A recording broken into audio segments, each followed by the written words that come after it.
రండి ఉర్దూ నేర్చుకుందాం పుస్తకాలను రాష్ట్ర మంత్రి ఎన్ఎండి ఫరూక్ చేతుల మీదుగా పంపిణీ చేశారు. నంద్యాల టీడీపీ పార్టీ కార్యాలయం నందు ఉర్దూ అకాడమీ చైర్మన్ షుబ్లీ అధ్యక్షతన నిర్వహించిన కార్యక్రమంలో రాష్ట్ర మంత్రి ఎన్ఎండి ఫరూక్ చేతుల మీదుగా రండి ఉర్దూ నేర్చుకుందాం అనే పుస్తకాలను ఉచితంగా పంపిణీ కార్యక్రమం ఆదివారం నిర్వహించారు.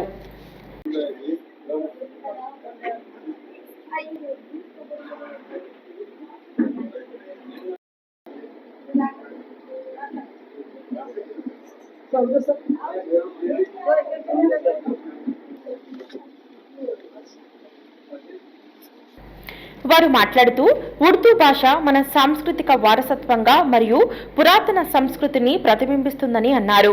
ఉర్దూ నేర్చుకున్న వారు ఇస్లామిక్ విషయాలను స్వయంగా చదివి తెలుసుకోవటానికి ఉపయోగకరంగా ఉంటుందన్నారు.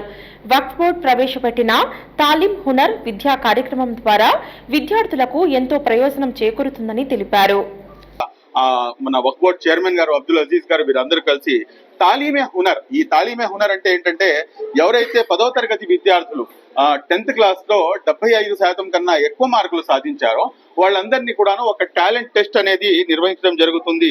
ఎగ్జామ్ వచ్చేసి 17/5/2026. ఈ ఎగ్జామ్ లో పాస్ అయినటువంటి ఉత్తీర్ణత పొందినటువంటి 250 మంది విద్యార్థులకు first year, second year next year వచ్చేసి ఇంకో 250 మందికి, అంటే ఒక 250 మంది విద్యార్థులకు పూర్తిగా వారిని ఏదో తీసుకెళ్లి ఏదో డే స్కాలర్స్ లోనో లేకపోతే ఇంకోటి ఏదో కాలేజ్ లోనో చేర్పించడం కాకుండా వీరి యొక్క పూర్తి బాధ్యత, వీరిని పూర్తిగా ఏదైతే కార్పొరేట్ విద్యా సంస్థలు ఉన్నాయో నారాయణ, చైతన్య, ఇటువంటి కార్పొరేట్ విద్యా సంస్థల్లో పూర్తిగా ఉచితంగా వారి వసతి కోసం కూడాను అంటే హాస్టల్లో ఉంచి చదివించాలి అని చెప్పేసి ఒక బహుత్తరమైనటువంటి ప్రణాళికను తీసుకున్నారు.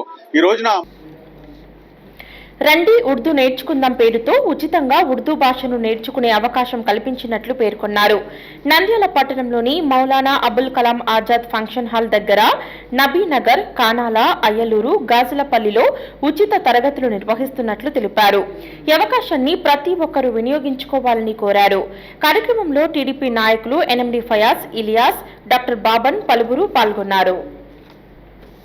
ప్రభుత్వం తరఫున ఖర్చు పెట్టి ఈ కార్యక్రమం చేసి ప్రజలకు తెలియజేయాలా, ప్రజలకు అవేర్నెస్ క్రియేట్ చేయాలా అనే ఉద్దేశంతో హాలిడేస్ ఉన్నాయి కాబట్టి పిల్లలు ఉన్నారు కాబట్టి వాళ్ళకి ఏ రకంగా అయితే ఏబిసిడీ నేర్పిస్తామో అదే రకంగా ఈరోజు ఉర్దూ భాషలో అలిఫ్ బే తేజీ అని నేర్పియాలా అని ఉర్దూ నేర్చుకుంటే అరబ్బీ భాష కూడా ఏదైతే మన అరబ్బీ భాష ఏదైతే పవిత్రమైన భాష, అరబ్బీ భాషలో మన ఖురాన్ షరీఫ్ కూడా ఉంది కాబట్టి ఆ భాషను కూడా నేర్చుకోవాలని చెప్పి దీంతో పాటు ఆ భాష కూడా ఉత్తీర్ణమవుతుంది ఉద్దేశంతో ఒక మంచి కార్యక్రమాన్ని చేశారు. చాలా సంతోషం. ఈరోజు ఈ కార్యక్రమంలో ఇక్కడి నుంచే లాంచ్ చేయాలని ఒక ఆయన అనుకోకుండా వేరే కార్యక్రమానికి వచ్చారు ఫరూక్ షుబ్లీ, నాకు చెప్పాడు అంకుల్ ఇక్కడికి వచ్చి మేము చేద్దాము నిందాల్లో మన కాన్స్టిట్యూన్సీ కాబట్టి మంచిది నేను చెప్పాను. హలో అండి, నేను మీకు Rakshitha. Please to subscribe Nandyal communications.